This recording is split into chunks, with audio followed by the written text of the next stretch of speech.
सचिन चौधरी की खास रिपोर्ट आज तक उत्तर प्रदेश। पूर्वी दिल्ली मनोज तिवारी के समर्थन में वोट मांगने आए केंद्रीय मंत्री श्री गिरिराज सिंह। पूर्वी दिल्ली नई सीमापुरी मदर डेयरी पर भारतीय जनता पार्टी के कार्यकर्ताओं और समर्थकों की ओर से भव्य समारोह किया गया, जिसमें केंद्रीय मंत्री श्री गिरिराज सिंह मुख्य अतिथि थे। गिरिराज सिंह जी ने कहा, मोदी जी के साथ खड़ी है जनता, कमल दोबारा खिल रहा है, भाजपा के पक्ष में ही माहौल बन रहा है। उससे ये साफ है कि मोदी जी के नेतृत्व में तीसरी बार जनादेश मिल रहा है। गिरिराज सिंह ने कहा कि पिछली बार कन्हैया कुमार जी को 4 लाख से ज्यादा वोटों से परास्त किया था मैंने, इस बार मनोज तिवारी जी उनको परास्त करेंगे। इस खास मौके पर भाजपा कार्यकर्ता मौजूद थे। श्री संजीव अरोड़ा जी, श्री संदीप सिंह जी, श्री पुनीत पवार जी, श्री कर्मवीर चंदेल जी, श्री राजकुमार अंजना जी, श्रीमती सोनू शर्मा जी, सुधा चौहान जी आदि।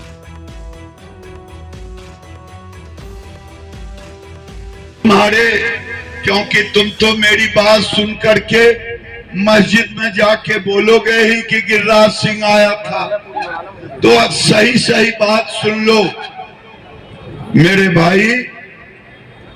मैंने जब नजदीक बुलाया तो मैंने कहा, सुनो मुझे एक बात बताओ मौलवी साहब, तेरे मोहल्ले में प्रधानमंत्री आवास मिला है? कहा हाँ मिला है। हमने कहा तेरे मोहल्ले में हिंदू मुसलमान हुआ प्रधानमंत्री आवास देने में? कहा नहीं हुआ। शौचालय देने में हुआ? तो कहा नहीं हुआ।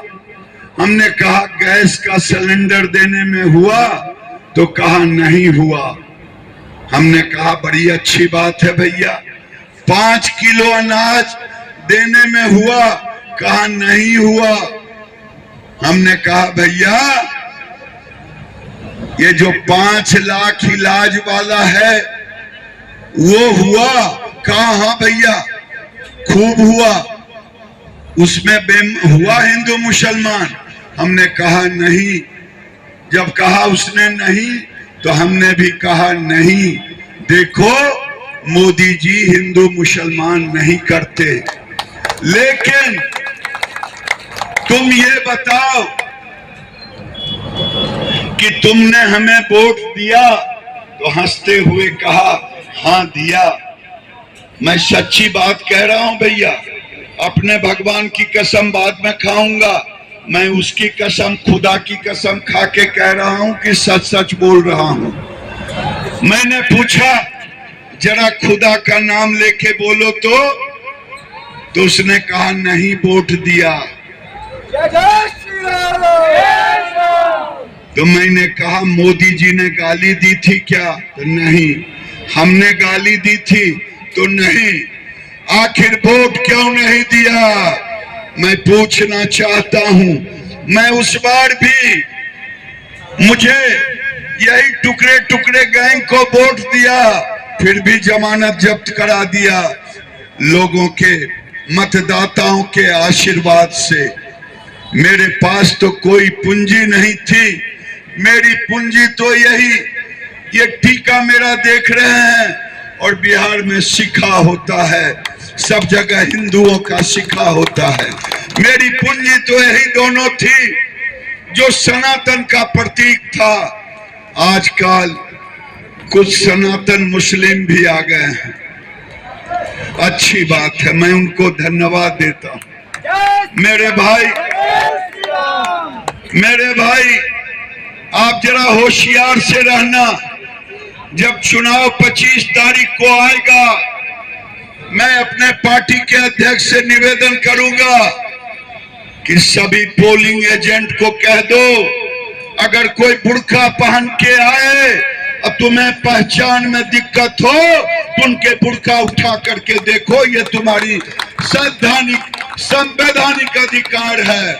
बुर्के की आड़ में कोई वोटिंग बोगस न कर पाए, ये चेता दो।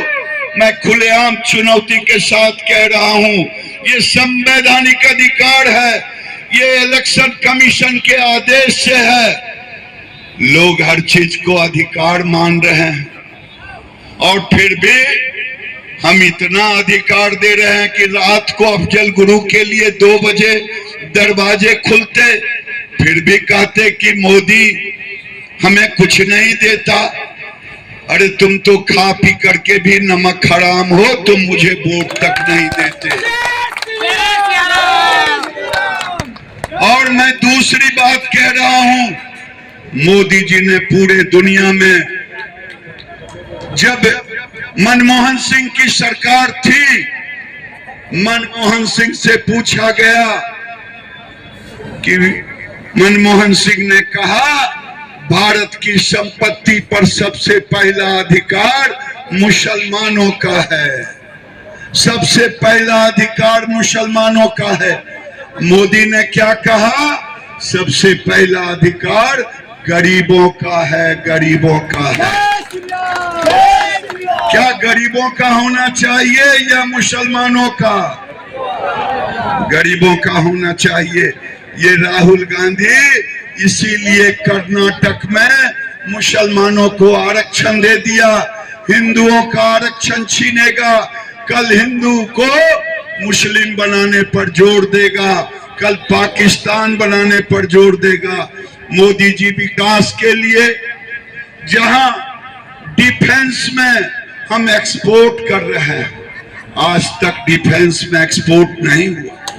पत्रकार ने पूछा, गिरिराज जी 10 साल मनमोहन सिंह की, राहुल की सरकार और 10 साल आपकी सरकार में क्या अंतर है?